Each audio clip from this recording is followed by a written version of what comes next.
बाबा गुरु नानक के जन्मदिन की तकरीबात में शिरकत के लिए सिख यात्रियों का जत्था पाकिस्तान के लिए रवाना हो गया। लंदन के हीथ्रो एयरपोर्ट पर PIA की जानिब से खुसूसी इंतजाम किए गए। रिपोर्ट कर रहे हैं ब्यूरो चीफ के गुलाम हुसैन अमान।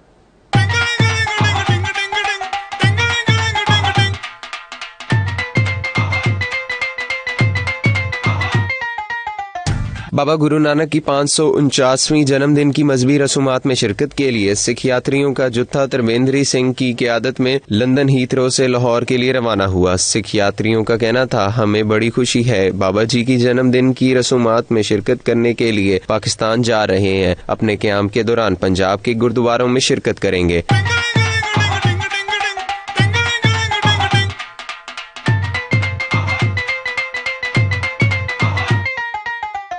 पाकिस्तान हुकूमत की जानिब से सिक्योरिटी की फुल प्रूफ इंतजामात किए जाते हैं और पाकिस्तानियों की जानिब से भी ढेरों प्यार मिलता है। हमें महसूस ही नहीं होता हम दियारे गैर में मौजूद हैं। सिखों के रहनुमाओं ने हुकूमत पाकिस्तान की जानिब से करतारपुर बॉर्डर खोलने के फैसले को सराहते हुए कहा कि भारत को भी ऐसे ही मुस्बत रवैये का मुजाहरा करना चाहिए।